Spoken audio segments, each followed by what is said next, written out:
Bueno, bienvenidos a un nuevo webinar de Codemotion. En este caso es el primero de los webinars con los cuales vamos a hablar de la conferencia online que se va a realizar en noviembre. Como verán en la pantalla, tenemos el camino a la conferencia técnica online Multitrack, que ahora voy a hablar un poquitito de ello.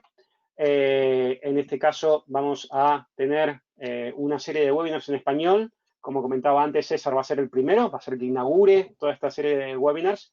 Luego tendremos a Laura Andina, Francisco Javier Barrena, Diana Rodríguez y Horacio González, que van a hablar de varias temáticas de las cuales también vamos a encontrar dentro de la agenda de Codemotion, que todavía no está publicada completamente, pero que poquito a poco vamos a ir publicando los speakers y un poquito de la agenda, unos teasers de la agenda. Por atender este webinar, tienen la fortuna de poder conseguir una entrada para nuestra conferencia. Si no les ha llegado un mail, revisen en spam, porque solamente por haberse registrado y estar atendiendo este webinar, pueden asistir también de manera completamente gratis a la conferencia de noviembre. La conferencia de noviembre que va a ser los días 3, 4 y 5 de noviembre.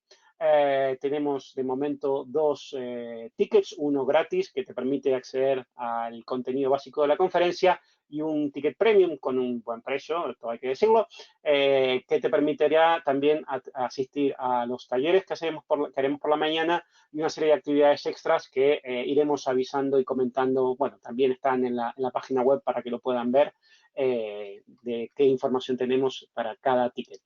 ¿Qué va a haber en la conferencia? Va a haber 4 conferencias en una. A falta de una conferencia sola de Multitrack, 4 conferencias en una, por decirlo de una manera. Con un ticket vas a poder acceder a ver el primer día back, el segundo día front y el tercer día inteligencia artificial y machine learning, y además también emerging technologies o tecnologías emergentes que serán quantum, Rust, blockchain, todas las tecnologías nuevas que están ahora mismo bastante candentes en el ambiente tech y en el ambiente español. Así que nada, hoy tendremos el primer webinar de esta serie. Nuestro gran amigo y participante del Program Committee, César Alberca, que nos va a hablar de Deno, si va a reemplazar a Node, si no va a reemplazar a Node, si esto todo es un hype y nos tenemos que olvidar y subirnos al carro del hype o no. Y bueno, César, como se presentará obviamente también, es un gran desarrollador, joven, a pesar de ser joven, controla bastante y encima, aparte de ser majo, y tener una barba que me gustaría tener más oscurita a mí, lleva mucho tiempo desarrollando, tiene mucha experiencia en front y ahora, bueno, está queriendo hacer cositas en el back, parece ser, no sé cómo es lo de Deno. Así que, bueno, nada, César, te dejo, paso a darte la pantalla para que puedas presentar tú y me retiro para que puedas hablar tranquilamente. Así que, bueno. ¿Te ve la pantalla? Te dejo. Sí, se te ve tu pantalla. Muy bien, te dejo pues nada, con muchas la gracias, presentación, Fran. entonces. Pues muchas gracias por la introducción, Fran. Y bueno, como bien ha dicho, me llamo César, soy front-end developer en Autentia y he tenido la suerte de trabajar con los tres grandes frameworks, con Vue, con React y con Angular. Últimamente ahora estoy con Angular, pero bueno, de vez en cuando cambio y tal. También en mi blog, por ejemplo, lo he hecho con Web Components. Entonces, todo el mundo del front me apasiona y me encanta. Y bueno, también ha mencionado, soy parte del comité de selección de charlas de la Codemotion. Y bueno, también he sido profe de CICE, de un máster de React. Y bueno, como me encanta siempre curiosear y tal, cuando salió Deno, las primeras noticias, pues dije, joder, tengo que investigar y a ver qué es esto y bueno, a ver si puedo compartir este conocimiento con vosotros. Pues bueno, Deno, quien no lo sepa, es un nuevo runtime de JavaScript, un poco como Node, ¿no? Entonces, es del mismo creador de Node y lo que pretende Deno es solventar problemas muy inherentes a Node, ¿vale? Y veremos un poco cuáles son esos problemas y a qué soluciones ha llegado Deno. Entonces, el título de la charla como tal es ¿Pondrá Deno el mundo de Node del revés? Y pues nada, comenzamos. Hay una animación que se ha saltado. Esta es la animación que tiene que salir, por supuesto. Y bueno, ahí está el dinosaurio porque tienen ahí, todavía no saben cómo, si se pronuncia dino, deno, entonces la idea de dinosaurio es porque mucha gente lo pronuncia como dino, ¿vale? Y ahí de dinosaurio. Así que bueno, vamos a empezar. Pues bueno, en la web, deno.land, lo definen a Deno como a secure runtime for JavaScript and TypeScript. Y es muy interesante que ya de primeras mencionen el JavaScript y TypeScript. ¿Vale? Y es que TypeScript, y veremos un poco más adelante, forma parte del core de Deno. Deno está hecho con Rust y TypeScript. Y TypeScript cuenta con un soporte de primera. ¿Vale? Es algo que Ryan Dahl, el creador, tras haber salido TypeScript y haberlo usado, pues se enamoró de él, quien no, y decidió usarlo para todo el tema de los internals de Deno. Y bueno, no tenemos por qué usar TypeScript, podemos usar JavaScript y no hay problema. Pero si usamos TypeScript tiene un soporte de primeras. ¿Vale? Y bueno, también menciona una palabra interesante, secure, ¿vale? Y es que es seguro. ¿Qué lo hace seguro? Pues bueno, porque Deno cuenta con un sistema de permisos. Algo que Node no, es algo con lo que no cuenta. Es decir, que por ejemplo, yo me instalo un linteador o algo que lee simplemente mis ficheros y me dice errores, pues esa dependencia o ese programa no tendría por qué hacer peticiones HTTP. En el caso de Node, pues podría hacerlas y no podríamos hacer nada para evitarlo, ¿no? Incluso podría acceder el programa a cualquier fichero del sistema, ¿vale? Es algo bastante no muy seguro, ¿no? Y de vez en cuando se oye noticias, ¿no? De que habían colado algún programa, ¿no? Algún minador de bitcoins de repente en alguna dependencia de algún proyecto muy grande, ¿no? Y de repente todos los usuarios que instalaban esa dependencia resulta que estaban minando bitcoins sin saberlo. Entonces, lo bueno de Deno es que cuando ejecutamos un programa le tenemos que decir y especificar qué permisos son necesarios para ejecutar ese programa. Estos permisos los veremos un poco más adelante. Y bueno, esto es una premisa bastante importante y creo que va a hacer que Deno ya de por sí sea una mejora en cuanto a seguridad respecto a Node. Otra cosa que hemos mencionado es que tiene soporte nativo de TypeScript. Y no solamente los módulos y las dependencias, la mayor parte están hechas en TypeScript, con lo cual ya tenemos la definición de tipos, sino que además nuestros programas no hace falta que compilemos TypeScript.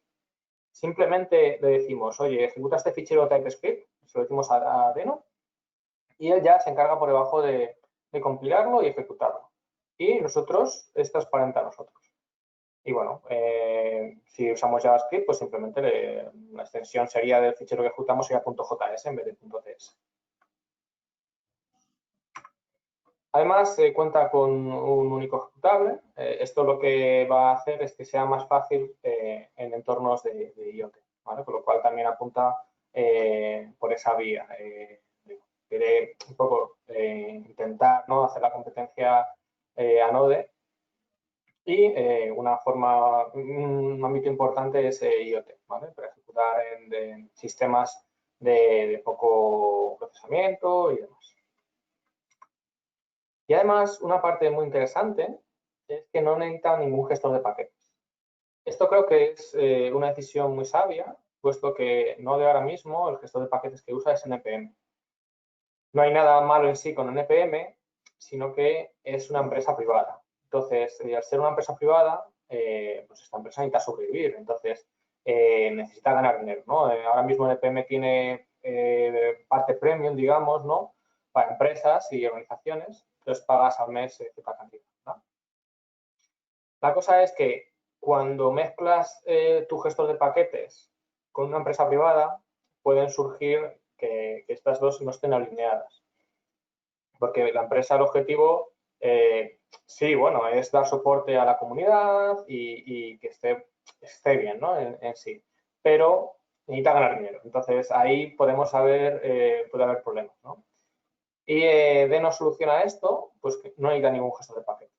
La forma de importar dependencias es mediante URL. Entonces, en el código tú pones import Pepito from HTTP, ta, ta, ta, ta, ta. Y lo interesante de esto es que tampoco hay node módulos y ni siquiera hay package.json. Entonces, cuando ejecutamos nuestro programa, cuando Deno vea que se está importando cierta URL, mirará si está cacheada en local, ¿vale? No hay node módulos, pero en algún sitio se guarda. Y si no lo está, lo descarga y después lo ejecuta. Si ya está descargado, pues simplemente lo ejecuta. Y bueno, luego Deno te incluye ciertos scripts para inspeccionar dependencias, para que forzar la descarga de nuevas dependencias y demás. Y bueno, lo bueno de ser que los imports sean con URL, que es que podemos hostearlo nosotros mismos. Ahora mismo Deno tiene una serie de módulos que se pueden hostear dentro del ámbito de LAMP, ¿vale?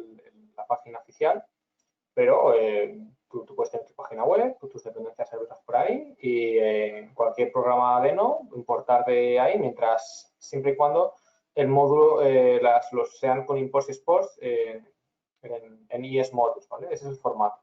Que creo que también es una decisión muy buena en cuanto a la gestión de dependencias.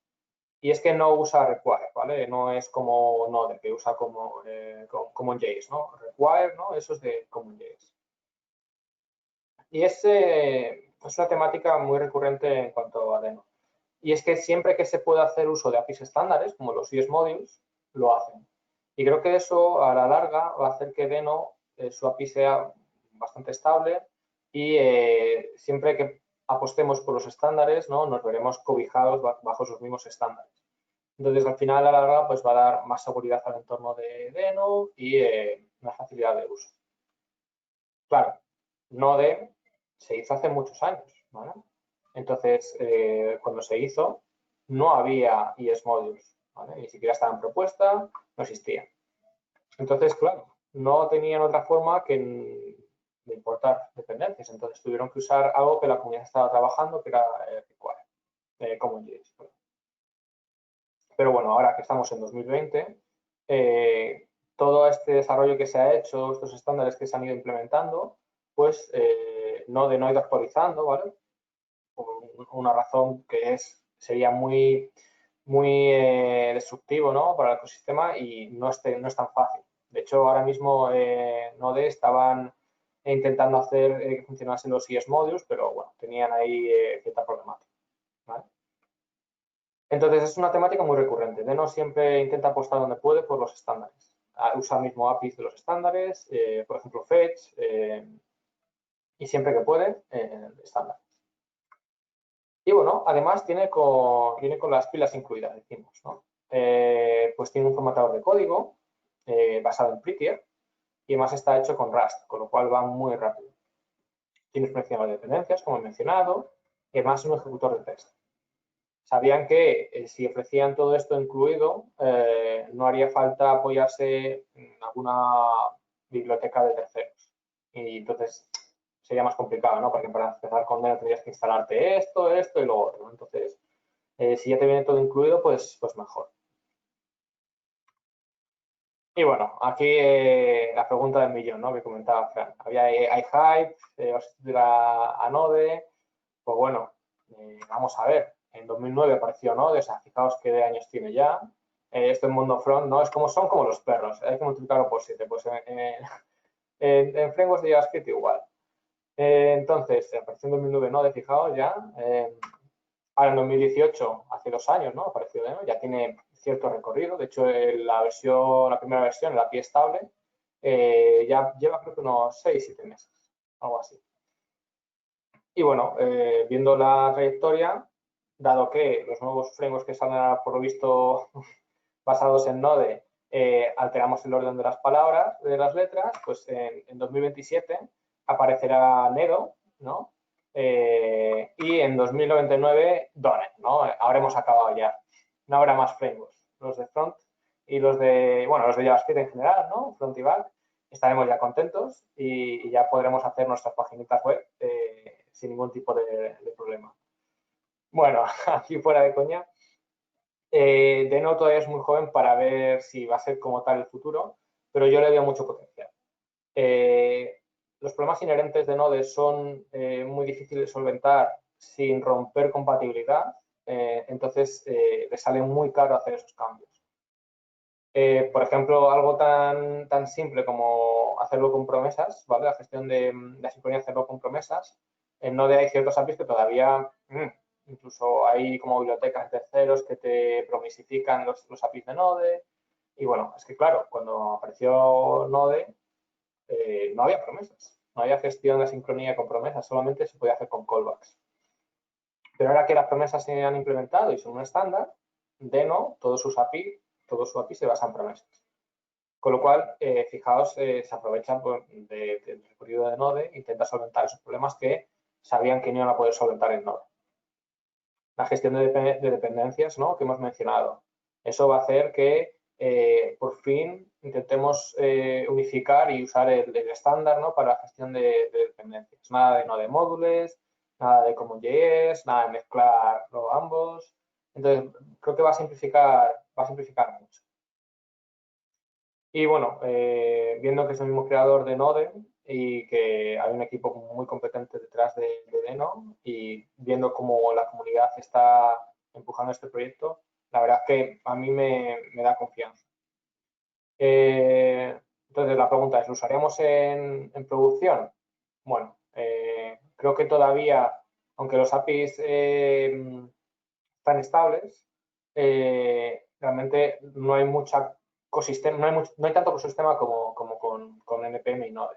Entonces, si hacemos pruebas de concepto, MVPs, si hacemos pequeñas aplicaciones y demás, yo creo que adelante. El API oficial y estable, a mí me da confianza. Ahora, si necesitamos usar bibliotecas, frameworks ya dentro de Deno, ahí a lo mejor es un poco más complicado, ¿no? No hay tanta diversidad y pasará algún tiempo, ¿vale? Sé que el equipo de Deno está trabajando en que el API, los módulos de Node sean compatibles con Deno, ¿vale? Pero todavía esto está por ver. Entonces, creo que es un momento muy bueno para evaluar Deno como una posibilidad, proyectos personales y demás, pero creo que todavía hay que darle un poco más de recorrido, ¿vale? Bueno, el código... ¿Perdona, César? Sí. Perdona, tenemos un par de preguntas que yo no sabía si decirte al final o ahora. ¿Quieres quieres responderlas ahora o las hacemos al final?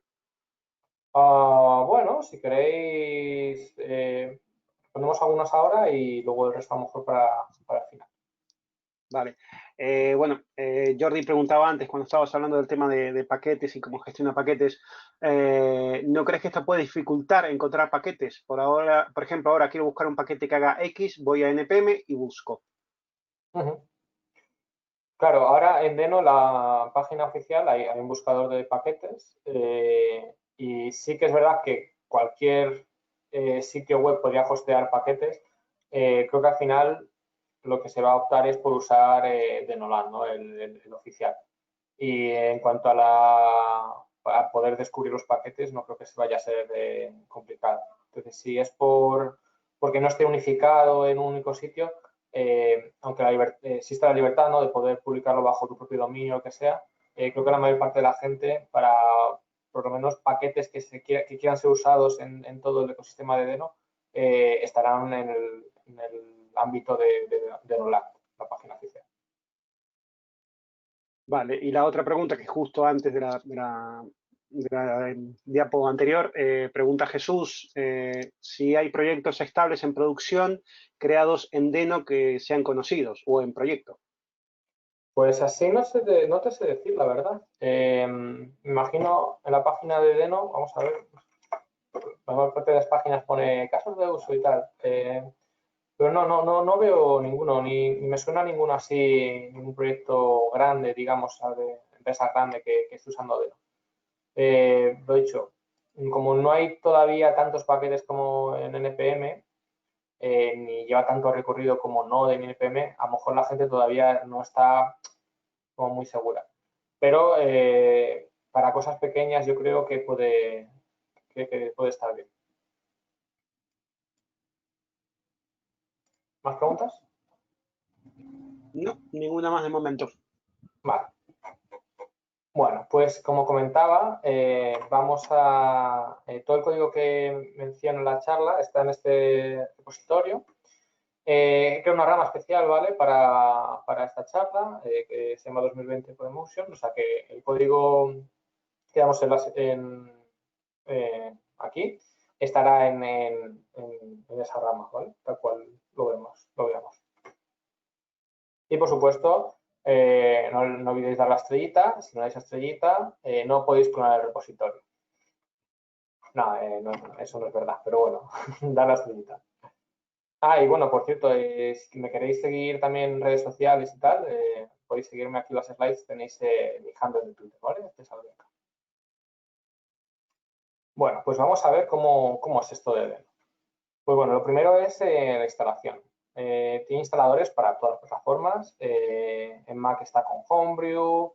Tenemos en Windows hemos instalado con Chocolate, PowerShell. Vamos, hay un montón de opciones. Además, los instaladores son oficiales, ¿vale? En el caso de Homebrew es oficial, lo mantiene el equipo de Deno. Quiero recordar que en el caso de Node no es así, porque es de terceros. Y bueno, este es el ejemplo básico para crear un servidor. Y aquí ya vemos varias cosillas. Aquí vemos los imports, ¿vale? No hay nada de require, aquí usa los CS modules. Aquí la URL pone denoland /stt, stt es el módulo, y aquí pone @0.57.0, ¿vale? Esta es la versión. Y luego, pues aquí tenemos un directorio y luego el fichero, ¿vale? Aquí no hay noción de index JS como en Node, en el sentido de que tú puedes importar un fichero index obviando el nombre del fichero index. Es decir, si el server se llamase index, en el caso de Node podríamos importarlo con http y ya está. ¿Qué ocurre con eso? Que eso no es eso es algo que se ha inventado Node y que de hecho complica bastante el algoritmo de búsqueda de solución de dependencias.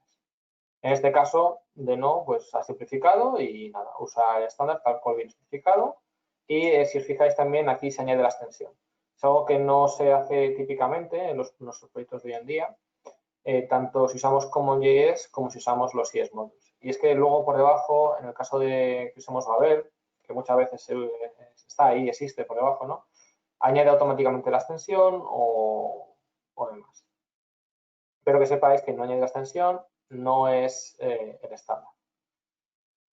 Bueno, luego aquí, interesante, hay una función serve, ¿no? Que levanta un servidor, lo mismo, viene con las baterías incluidas, ¿no? En este caso no hace falta instalar Express, nada parecido.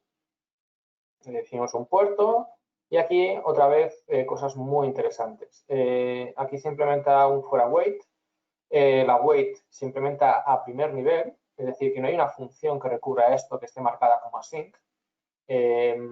Dado que la wait a primer nivel es también una propuesta que va a ser implementada, ¿vale? Entonces, por ejemplo, para hacer el tema de scripts viene muy bien porque ya no hay que hacer una función que tenga sync y luego vamos a hacer await y luego llamar a la función. No, simplifica bastante. Aquí directamente podemos poner await y no hay problema. Y luego a la hora de ejecutar, bueno, usamos deno-run y luego aquí le definimos los permisos. Veremos los permisos más adelante, por lo menos los más importantes, pero aquí ya vemos que tenemos un permiso para las conexiones, ¿no? A Lownet. Y aquí le decimos el fichero.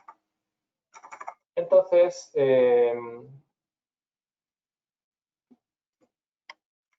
perdonadme si no me veis muy rápido con los atajos. Tiene un Windows. Porque aquí el setup era más cinemático, ¿vale? Entonces, me he movido aquí algunas. Entonces, si los atajos no van muy fluidos, no es por mi culpa, ¿eh? Entonces, si aquí ejecutamos el servidor y yo aquí me traigo una ventana, si recargamos aquí, veis que hace la petición. Localhost 8000, tenemos el hello. Entonces, digamos que ya no hace falta ni dependencias ni nada más. Esto, como ya lo he ejecutado, lo había descargado, ¿vale? Esta dependencia. Aquí en el proyecto no hay Node Modules, no hay nada, está en una caché por ahí. Y lo bueno es que si usamos esta misma URL en otro proyecto, no te duplica esa dependencia, como lo hace en el caso de Node, donde cada proyecto tiene sus propios Node Modules. Entonces, pues todos son ganancias, ¿no?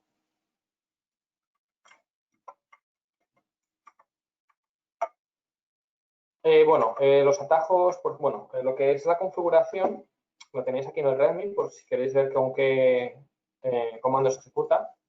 Yo estoy usando WebStorm, ¿vale? Entonces, lo que yo he preparado son configuraciones de ejecución, ¿vale? Para simplemente ya hacerlo directamente, ¿vale? Entonces, simplemente, pues si queréis luego para usar WebStorm, aquí veis la configuración que he usado, porque hacerlo de esta forma es más fácil, porque así lo puedes hacer con comandos, con atajo de teclado. Pero aquí está el allownet, ¿no? Esto es importante. Si no lo pusiese, ¿vale? Me dice, oye, no tienes permiso, ¿vale? Y además te dice qué permiso necesitas. No te dice un error ahí aleatorio y, claro, ahora para saber qué permiso necesitas, ¿no? No te lo dice y se queja, ¿no? ¿Vale? Y aquí ya me...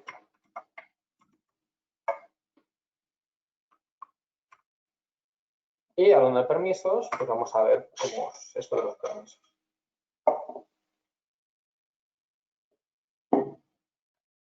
Bueno, hay una lista de permisos en esta URL que he puesto, pero bueno, básicamente aquí pongo los importantes. Allow all, este no lo uséis, porque si no, ¿qué sentido tiene el sistema de permisos, no? Este permite cualquier cosa, ¿no? Un poco como el modo Node. Entonces, si tú esperabas que tu dependencia fuese ultra segura y que no hiciese de repente peticiones HTTP, si has puesto este permiso, de repente pues va a poder hacer lo que quiera. Te va a poder borrar ficheros del sistema operativo, acceder a donde sea. Entonces, digamos que está la posibilidad, pero no tiene sentido alguno usar esto. Luego ya permisos que tienen, que son más interesantes, allowenv, este permite el acceso a las variables de entorno. El allownet, además, es el que hemos visto antes. Allownet es sin parámetros, digamos que dejaría cualquier acceso a la red, pero además se puede acotar y definir ciertos dominios para acceder únicamente a esos dominios, por lo cual tenemos mucho control acerca de cómo se interactúa nuestro programa con la red. Además, podemos permitir la lectura de ciertos directorios o cualquier directorio, igual la escritura de ciertos directorios o cualquier directorio. Y bueno, hay más permisos, pero bueno, los principales que más o menos siempre se suelen usar son estos. Luego hay otro flag, ese es interesante. Cuando hay una API que no es estable, Deno nos obliga a ejecutar el programa con el flag unstable. Esto lo veremos en unos ejemplos a posteriori.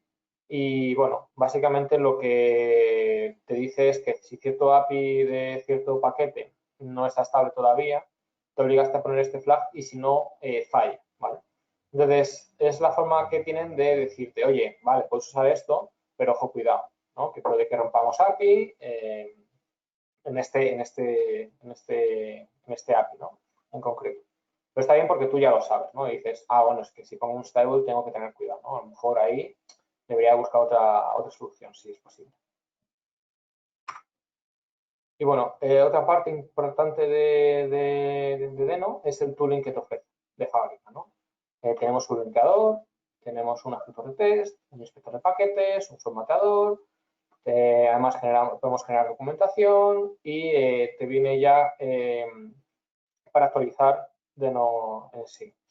Hay ya cierto gestor de versión de Deno, perdón, con lo cual sería una solución un poco mejor antes que Deno Upgrade. ¿Por qué? Porque este gestor de paquetes creo que se llama Deno Version Manager. O sea, no se han complicado con el nombre. Es como NVM, ¿vale? En Node tenemos Node VM, que es para gestionar las versiones de Node. Entonces, ¿qué hacen estos gestores?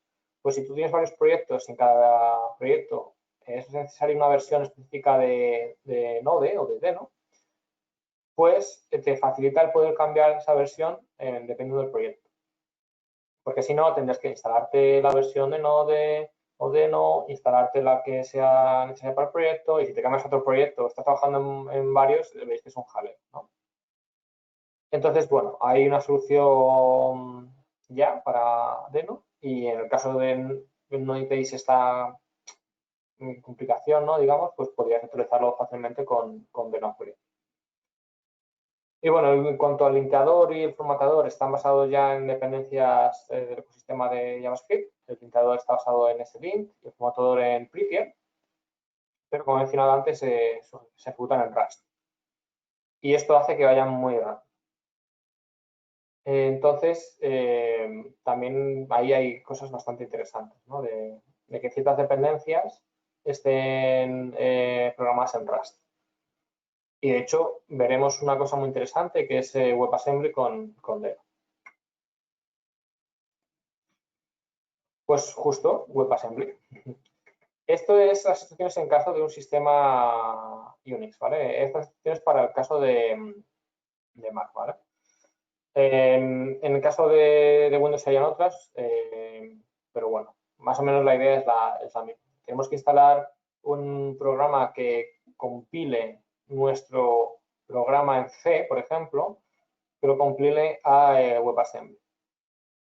¿Vale? Estas serían el comando, ¿no? para hacer esta transformación. Entonces, en cada sistema será distinto. Aquí tenéis en este blog unas instrucciones de cómo hacerlo en este caso, específicamente para Deno. Y bueno, aquí lo que os voy a enseñar es cómo sería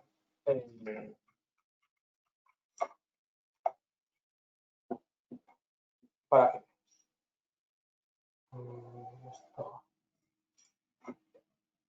Entonces, bueno, yo soy experto programador en C, aquí podéis verlo. Ya está puesto en el currículum, 5 años de experiencia en C por lo menos. De Deno, por cierto, tiene 2 años, ¿no? Más o menos. Entonces, si ponéis ya que tenéis 2 años de experiencia en Deno, no puede ser, ¿vale? Tenéis que poner un poquito menos. Por lo menos 1 año estaría bien, ¿vale? Pero más de 2 ya canta. Entonces, bueno, este es el código C que con las instrucciones que hemos visto, pues ha compilado en cosas muy, muy extrañas, ¿vale? Yo soy de front, entonces a mí estas cosas, pues esto de los hips me da miedo, ¿vale? Aquí fijaos que ya en el código te pone interrogaciones. Esto será seguramente por el encoding. Pero bueno, digamos que en cada sistema operativo pues se compilará de una forma, ¿vale? El resultado será este wasm, este punto wasm, y esto Deno es lo que puede leer y ejecutar, ¿vale? Entonces, aquí, por ejemplo, podemos ver otra vez el uso del top level await. No hace falta poner una función, ¿vale? Porque lo típico que hacíamos antes es una cosa muy rara que se llama easy, ¿vale? Era algo así. Entonces, aquí podríamos ya poner así, ¿no? Esto era muy, muy, muy esotérico. Esto es una, si lo queréis buscar, que se llama easy, creo que es así, seguro. Immediately auto-invoke function. Sí, o es así o es así, una cosa así, ¿vale? De hecho, lo podemos ver rápido. Y... es con 2 is. Sí. Creo que es así.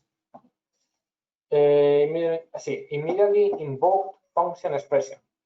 Esto es, bueno, JavaScript en su gloria. Básicamente aquí declaramos una función anónima, ¿vale? No tiene nombre. Y la ejecutamos como una expresión al poner aquí estos dos paréntesis, ¿vale? Cosillas interesantes, por ejemplo, de estas funciones. Esto, bueno, al final lo que quiere decir es que cuando lea esta función, inmediatamente la va a ejecutar. Entonces, esta es la forma que teníamos antes de jugar a poner aquí async, y entonces aquí podemos poner await, ¿vale? Porque, por ejemplo, en Node y en otros sitios, incluso antes de que la respuesta saliese, no podías poner aquí await, ¿vale? No se permitía, ¿vale? Entonces, teníamos las if.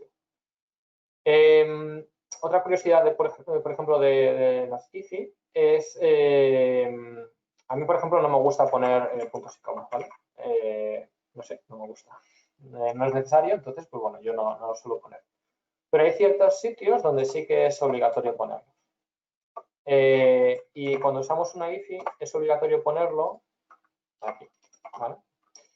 ¿Por qué? Porque si tenemos aquí una expresión, por ejemplo,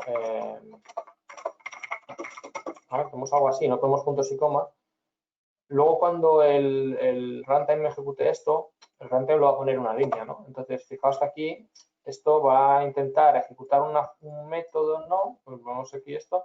Entonces, esto nos va a dar un error, ¿vale? Y son bastante difíciles de depurar, ¿no? Este tipo de errores. Entonces, aquí es el único sitio donde teníamos que poner punto y coma. En mi caso, por ejemplo, en Weston, aquí ya se me queja, me dice, esto no es invocable, ¿no? No puedes poner aquí esto, ¿vale? Que es, a efectos prácticos, lo mismo que ocurre cuando no ponemos el punto y coma. En caso de usar Prettier y SLint, creo que este error lo tenemos que buscar, ¿vale? Y bueno, cosillas así interesantes, ¿no? Vale, entonces en el caso de esto, donde ejecutamos aquí WebAssembly, esto simplemente nos dará 3, ¿no? Porque si os acordáis de nuestro código C maravilloso, impoluto, esto hace una suma, ¿no? Entonces, ¿qué sentido tiene esto? ¿Qué es WebAssembly? Sí, ¿no?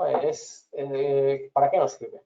Pues WebAssembly nos permite ejecutar lenguajes como C, por ejemplo, habiéndolos compilado, ¿no?, a este fichero.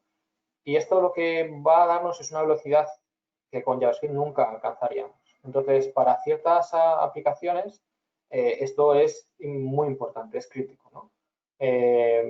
Por ejemplo, para videojuegos online, para, por ejemplo, motores de renderizado por ejemplo, Figma, una herramienta muy conocida para diseñar online, está hecha en React y la parte del canvas, la parte donde ponemos pues eso, las pantallas, hacemos el diseño, eso se ejecuta con WebAssembly.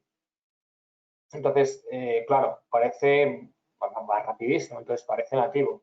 Y es que lo han hecho muy bien para que cierta parte del realizado de formas geométricas y demás, como hay cálculos que se tardan en hacer, pues esa lógica está en WebAssembly y luego pues la página web pues invoca esos métodos y devuelve el resultado y ese resultado ha sido obtenido pues mucho más rápido que si lo hubiésemos hecho con JavaScript.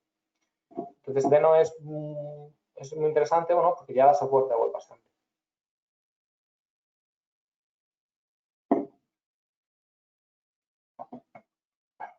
Bueno, y es tan simple como Deno Run, WebAssembly, está estable, o sea que directamente ya podemos usarlo. Y bueno, otra cosa interesante es el uso de web workers. En JavaScript, en caso de JavaScript es monohilo, entonces hay muchas veces que, bueno, a veces tener únicamente un hilo simplifica bastante, pero hay veces que necesitamos tener tareas, digamos, en background, ¿no? Entonces, la forma que se solventa este problema son con web workers, ¿vale? Es un API nativo. Todo eso son APIs nativos y, o sea, son estándares nativos de los navegadores, ¿vale? Pero que tienen su contrapartida en Deno. Entonces, los web workers nos permiten ejecutar tareas pesadas en un background thread. Y bueno, en Deno es también bastante fácil. Tenemos aquí varias partes. Tenemos aquí un log.txt, ¿vale? Con un hello world. Tenemos aquí el worker. Entonces, aquí lo que ocurrirá es que cuando reciba cierto evento, ¿vale? Esto va a estar ejecutándose en otro hilo. Y aquí, en base a este evento, va a obtener un fichero, va a leer ese fichero y va a hacer un console log y va a terminar, ¿vale? Pero bueno, podríamos tener tareas aquí pues, de tipo cron, por ejemplo, cron jobs, o cosas que tienen que ejecutarse durante X tiempo en un hilo, ¿no? Y bueno, la forma luego de interactuar con este worker es desde el worker principal. Aquí creamos un nuevo worker, le pasamos la URL, ¿vale? Aquí está con el fichero. Y aquí le pasamos la información que es necesaria. Aquí, por ejemplo, esta es la parte que no sería nativa del API de los workers. Este Deno True lo que va a permitir es que podamos usar Deno dentro de nuestro worker, ¿vale? Y en este caso, con la forma que vamos a interactuar con el worker es pasándole un mensaje, ¿no? Con el nombre del fichero que, si os acordáis luego, en el otro hilo, ¿no? Si va a leer ese fichero y si va a imprimir por consola. Entonces, si ejecutamos esto, tendríamos que ver hello world. ¿Vale? Y aquí lo tenemos.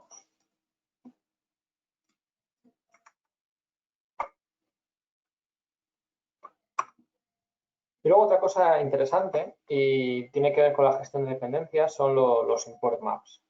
Esto está en propuesta, ¿vale?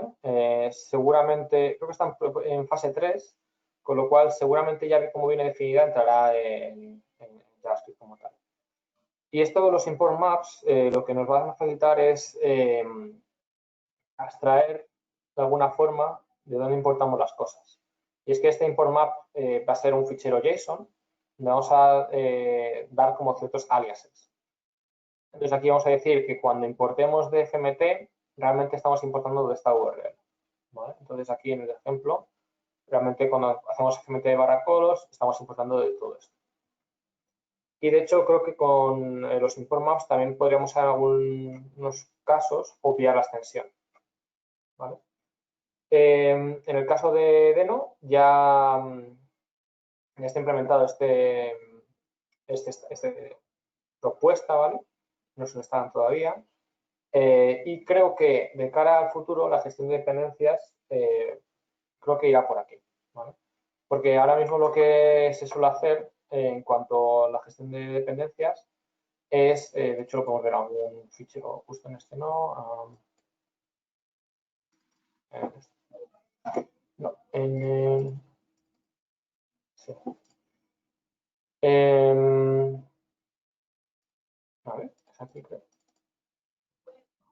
Bueno, aquí creo. Cuando importamos de Deno, normalmente tenemos aquí ponemos el directorio y aquí ponemos el fichero, ¿vale? Pero si queremos, por ejemplo, importar varias cosas del mismo módulo, no sé, aquí a lo mejor lo estoy inventando, ¿vale? Claro, esto es un poco feo, ¿no? Porque estamos justo en el mismo directorio importando dos cosas. Y además, sabiendo que tenemos la posibilidad de en los 6 módulos hacer así, ¿no? Hacer los imports nombrados, pues esta sería la forma ideal. Pero claro, en este copy no, queremos el módulo general de FS. Como aquí no se puede importar un directorio, ¿vale? Tiene que ser siempre un fichero. No hay index, ¿vale? Con lo cual esto no podemos hacerlo. O sea, esto no podemos hacerlo como no hay index. Lo que está la gente de Deno en la comunidad es creando unos ficheros que se llaman mod, ¿vale? De módulos. Entonces aquí en estos ficheros importan y reexportan todo, ¿vale? Por si quieres consumir varios imports a la vez, ¿vale? Del mismo módulo. Entonces, bueno, esto es de momento es por donde está yendo la comunidad. Creo que en un futuro habrá una solución mixta, a lo mejor, con los import maps y los mod. Y vamos, yo creo que surgirá seguramente un gestor de paquetes, por lo menos para automatizar la generación de los import maps y demás. Y bueno, hemos estado usando APIs nativas y ahora toca ver lo que es el Standard Library. Este Standard Library pues son módulos hechos en TypeScript pues bueno, hay bastantes utilidades para lectura de ficheros, escritura de ficheros, tenemos de WebSockets, hay un montón y todo esto está en el Standard Library. Y bueno, su uso es pues bueno, con una URL y por ejemplo aquí tenemos este copy, ¿no? Que copia un fichero a otro. En este caso, como es una copia, pues tenemos que darle el permiso de lectura y de escritura. Y bueno, la gestión de dependencias es justo lo que he mencionado.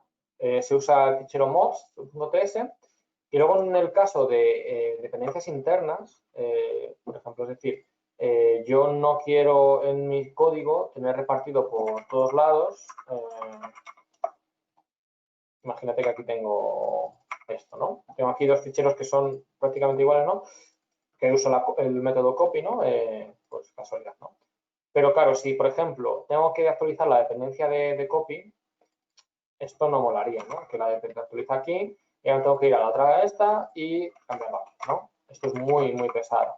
Y bueno, puede dar paso de error, ¿no? Si tuviésemos import maps, aquí a lo mejor lo que hubiéramos hecho sería hacer directamente importarlo de copy, ¿no? O algo así. Pero bueno, si no usamos los import maps porque todavía la API no es estable, lo que podemos hacer es crear un fichero deps y aquí hacer export, ¿vale? Esto igual esto es estándar, ¿vale? Siempre se puede reexportar dependencias. Bueno, luego hay varias formas, ¿no? Podemos hacer esto de esta forma, un export por defecto y demás. Entonces, esto es lo que deberíamos optar si queremos gestionar las dependencias en Deno sin import maps y demás. ¿Por qué? Porque así, yo aquí cuando me venga y le diga import, me lo voy a importar de este copy, ¿no? de mis dependencias. Y lo igual, ¿no?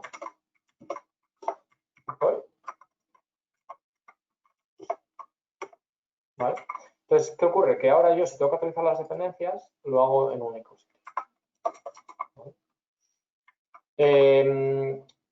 Se puede obviar los números, ¿vale? Entonces, ahora esto sería la versión 0.69 y cualquier versión patch, ¿vale? La .1, .2, .3, da igual, ¿vale?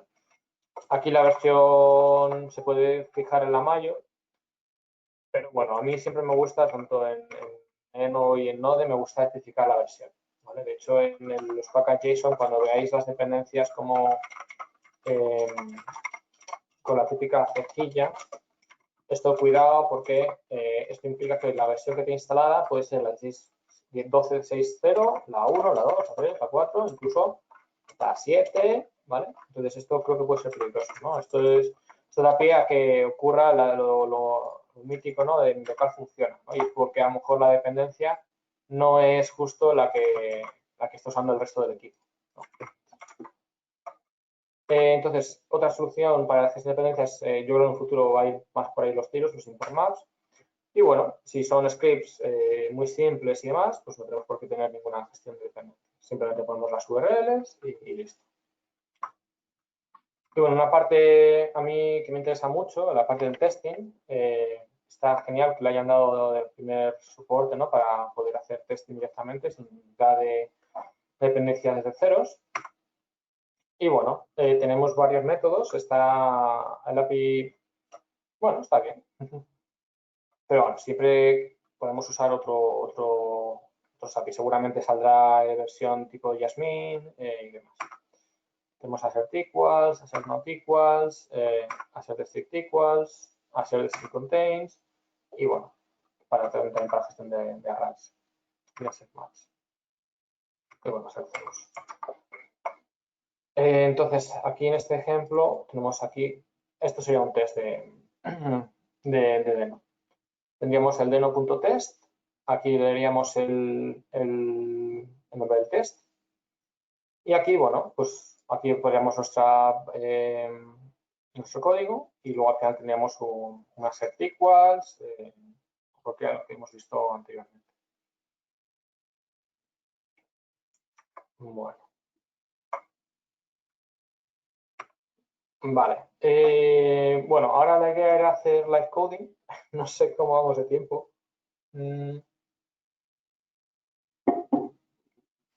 Vamos a hacer... vamos bien. Podríamos hacerlo live coding de 5 o 10 minutos máximo. Ostras. Bueno, puedo hacer algo interesante. Hombre, vale.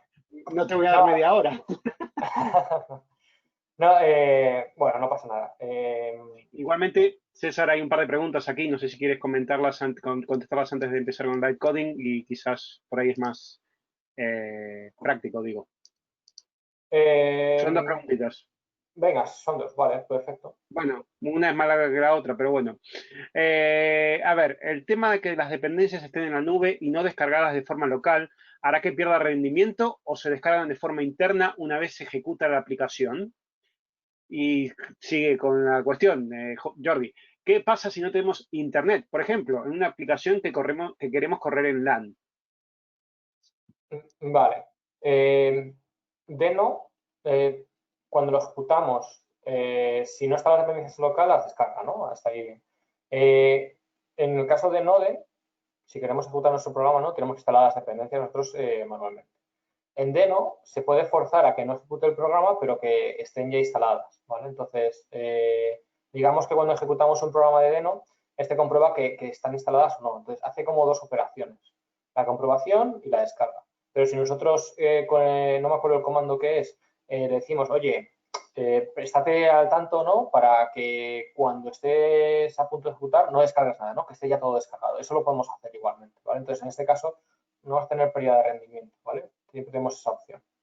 Pero es muy cómodo que cuando vayas a ejecutar un programa de Deno, da igual que estén descargadas o no, que no te va a tocar instalar primero, ¿vale? De hecho, sí, eso me pasa mucho al principio con Node. Digo, joder, ¿qué pasa? Mi programa no funciona. O incluso cuando enseño a gente, ¿no? La parte de front. No sé qué pasa. A la gente le funciona, claro, este proyecto no funciona. Y daba errores súper raros, crípticos, ¿no? ¿Y qué pasaba? Porque no estaban instaladas las dependencias. Entonces, con Deno, pues eso no ocurrirá. Pero no tendremos esa pérdida de rendimiento como comentas. Y bueno, si no tenemos internet, pues lo mismo pasará con Node. O sea, si no tienes internet en caso de Node, pues no puedes instalar dependencias. Entonces, tienes el mismo problema. Vale, y Abraham pregunta, ¿dónde se quedan archivadas las dependencias utilizadas? Pues dentro de la home, creo, en algún directorio seguramente .deno. Y además creo que ese directorio se puede cambiar, ¿vale? Se puede cambiar la caché para que se guarde en otro sitio que nosotros queramos. Pero vamos, no se guarda dentro del proyecto. Creo que eso es una decisión correcta, ¿vale? Sobre todo por la de duplicación de dependencias, que no sé si os pasa a vosotros, pero cuando instaláis un proyecto de las dependencias, eso ocupa gigas y gigas. Y luego te instalas otro proyecto que es la misma arquitectura, las mismas dependencias y te la instala igualmente. Entonces, todo esto con Deno no ocurrirá, porque si estamos esa caché global siempre, si el proyecto A y el proyecto B usan las mismas dependencias, pues no hace falta descargar las mismas. Ya están. La misma del proyecto vale para los dos. Si las versiones empiezan a cambiar, entonces sí que se instalará. Pero bueno, está bien ya no tener que ocuparte de eso. Porque no sé si os pasa también a vosotros que ya cuando tienes 15, 20 proyectos ahí empezados, ¿no? Y ves que todos tienen uno de módulos, de repente tu ordenador se te va a los gigas y dices, joder, ¿qué está pasando?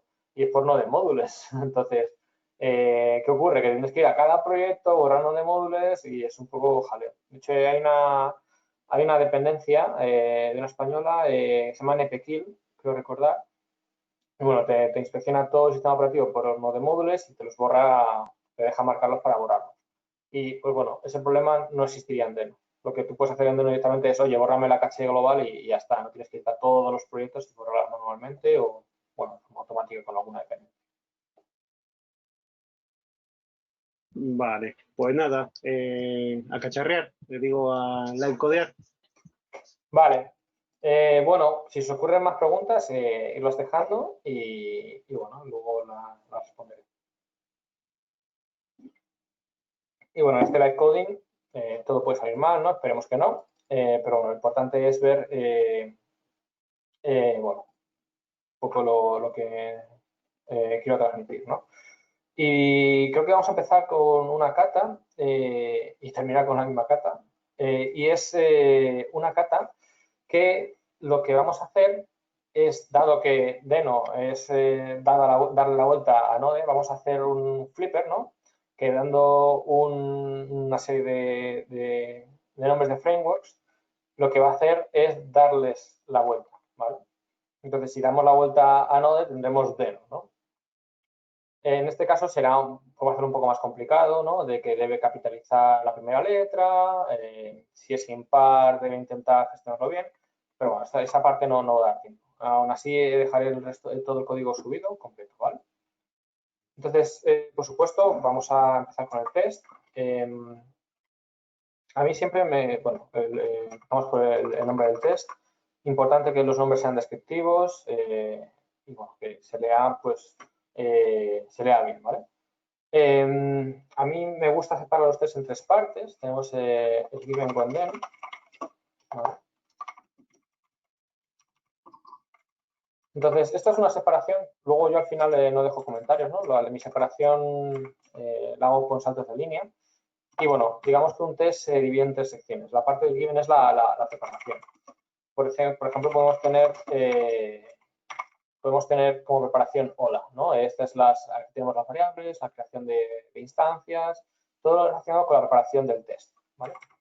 Luego tenemos la parte de when. Entonces, aquí en esta parte es donde tendremos la ejecución de nuestro subject under test, se dice. Y es aquí donde ejecutaremos ese código que nos da un resultado, que es donde entonces comprobaremos que el resultado es correcto. Entonces, aquí, por ejemplo, aquí, como voy a hacerlo con clases, voy a crear una instancia de Flipper. Flipper va a ser una clase. Vamos a hacer una constante. Siempre prefiero constantes.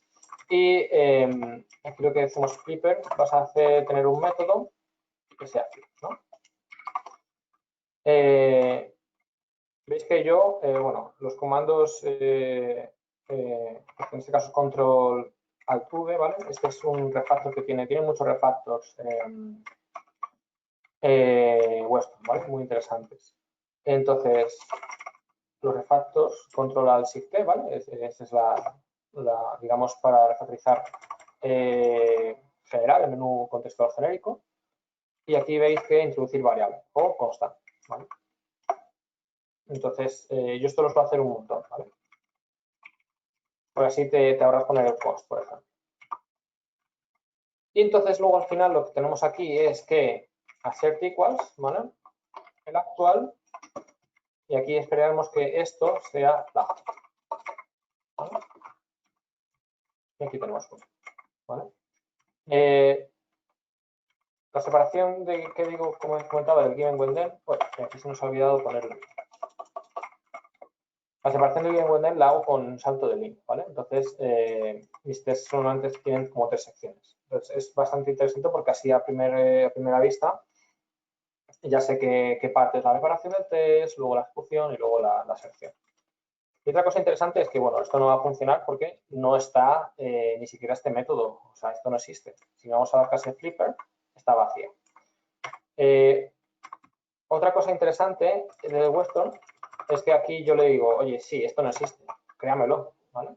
Entonces, alt enter, y además aquí le puedo decir que ya me da, por ejemplo, los tipos, y bueno, aquí, por ejemplo, en este caso me gusta definir que el tipo de retorno es un string, ¿vale? Y bueno, vamos a hacer que el test pase, ¿no? Porque esto no funciona. De hecho, para probarlo podemos hacer return en Word, ¿no?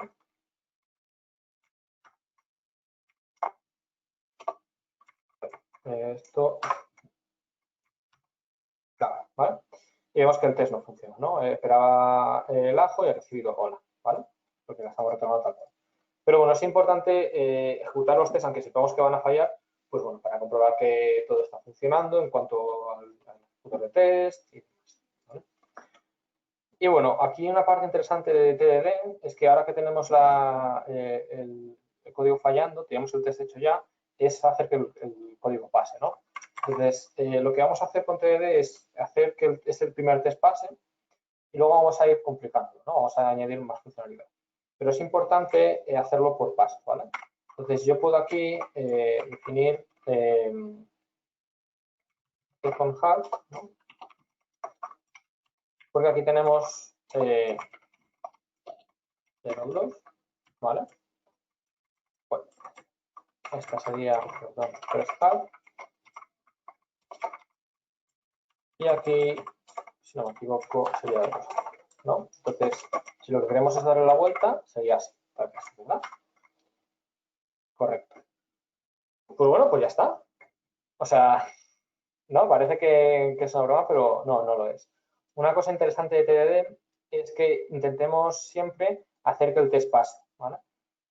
Y una vez que el test pasa, lo típico es hacer commit y luego intentar finalizar la solución. ¿Qué pasa? Que esta solución es perfecta siempre que y cuando recibimos una palabra con 4 letras.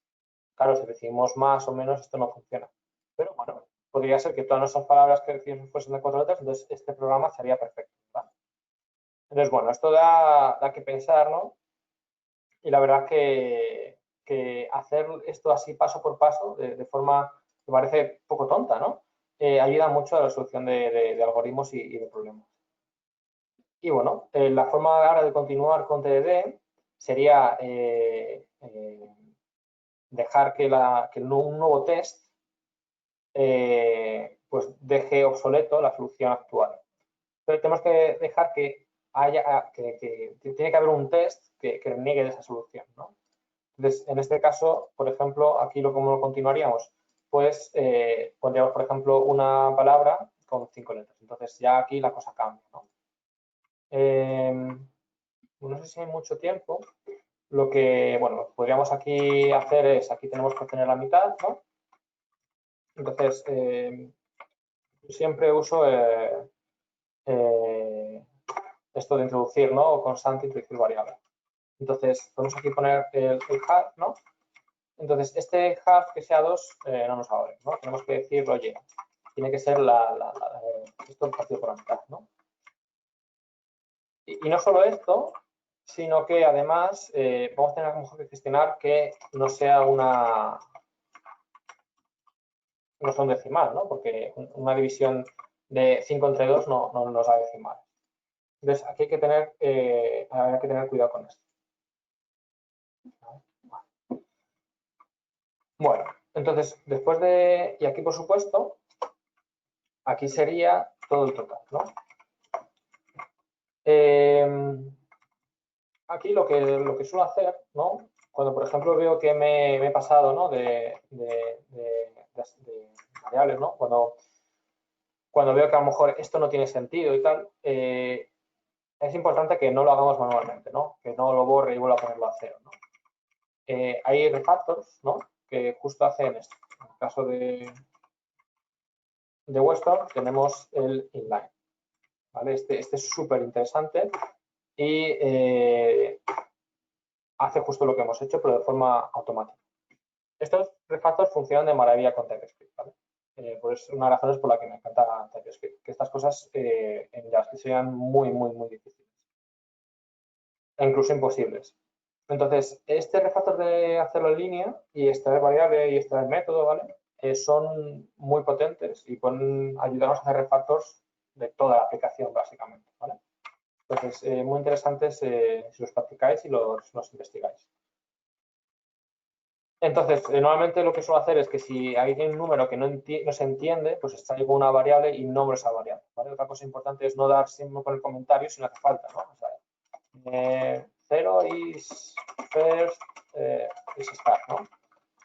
Esto no está tan bien como dejarlo como código, porque este comentario puede quedar obsoleto, no da información que se podría transmitir con el código, entonces es bastante mejorable, ¿no? Entonces, si ocurre eso, pues lo que podéis hacer es extraer variable, ¿no? Y aquí, fijaos que ya queda igual de claro, ¿no? Y bueno, siempre que hacemos un refactor, ¿no? Estos cambios, lo que tenemos que hacer es ejecutar los tests, ¿vale? Entonces, aquí vamos a ver que el test anterior, en principio, debería funcionar, ¿vale? Pero el segundo no funciona, ¿vale? En este caso, tenemos que gestionar si es impar o no para ver si restamos o sumamos uno, ¿vale? Entonces, aquí lo que vamos a hacer es definir una isOt para comprobar si es impar esa palabra, para saber si la partimos por un lado o por el otro. Entonces, para saber si esto es impar, tenemos típica pregunta de una entrevista, si esto es distinto de todo, ¿no? Este sería el par y este es el impar. Entonces, en este caso, si es impar, vamos a añadirle vamos a moverle una posición. Y si no, ¿vale? Entonces, ahora el primer test y el segundo ya pasaría. Bueno, ahora luego la parte, cuando añadimos más test, pues se complicaría un poco, ¿no? Y yo luego esto ya os enseño cuál es el resultado, ¿vale? Y luego, si queréis, mirarlo con calma en el repositorio. Entonces, aquí los siguientes pasos serían hacer que que diese la vuelta a varias palabras, ¿no? Siempre que haya un salto de línea. Y deberías, por ejemplo, aquí capitalizar únicamente la primera letra. Entonces, si tienes hello, al final debería ser log, ¿vale? Entonces, al final esto lo que nos va a dar, bueno, perdón, vamos a ver cómo quedaría. Como hay que separarlo por saltos de línea, pues un split y luego un map. Siempre es importante conocer los métodos arrays, ¿vale? Son muy socorridos. Bueno, la idea de la primera parte es igual que la que teníamos antes, el first half y el second half. Aquí, por ejemplo, este código se encarga de comprobar si es la primera letra o la segunda, la primera letra de la primera parte o la primera letra de la segunda parte, por el tema de capitalizar o no. ¿Vale? Aquí, por ejemplo, tenemos la de, oye, debería capitalizar. ¿Vale? Entonces, aquí, por ejemplo, podemos sacar un método, ¿no?, que se encarga de justamente gestionar esto. Y bueno, aquí tenemos pues esta computación y al final de todo, después de darle la vuelta, ¿no?, capitalize second half más lowercase first half, ¿no? Fijaos que no hace falta comentarios. Si damos buenos nombres, el código hablará con nosotros, ¿no?, por así decirlo. Y al final hacemos un join por esos saltos de línea. Y bueno, aquí al final lo que teníamos sería una lista de frameworks y bueno, vamos a ver qué nos da esto, ¿no? Entonces, no hay ninguno que tenga mucho sentido. Angular sería Larangu, me hace mucha gracia. Vue, bueno, podría estar bien. Aco, este sería Coa, ¿no? Y bueno, por supuesto, Node se convertiría en Deno y Node en Deno. Y bueno,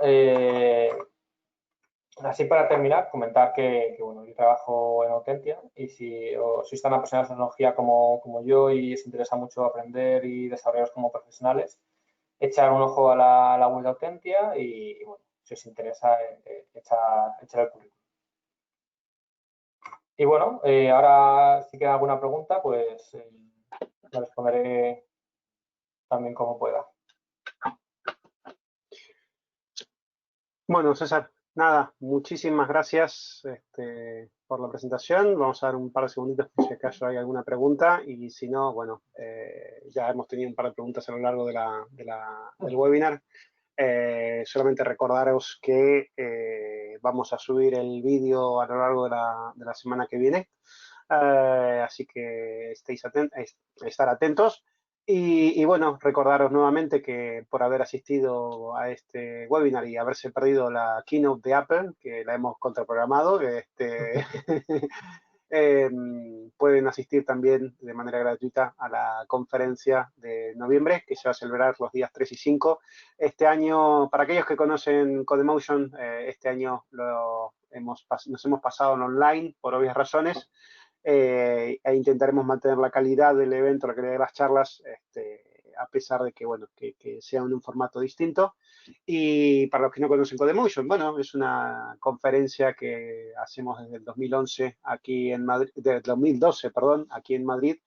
Y cubrimos, es una conferencia horizontal donde se cubren varias temáticas y que, bueno, nada, que este año tendremos mucho sobre front, mucho sobre back y mucho sobre tecnologías emergentes. Así que, bueno, nada.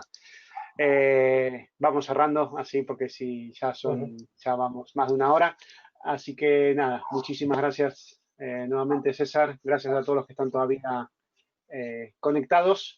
Y bueno, si hay alguna consulta, pues pueden hacerlo también a través de Twitter y todas esas cosas. Sí, dejaré las slides y el código también lo pondré en Twitter. O sea que si queréis tener acceso al código de la presentación, podéis verlo en Twitter. Perfecto, genial. Muchísimas gracias, César. Y bueno, estamos en contacto. Un abrazo. Muchas gracias. Adiós. Chao, chao.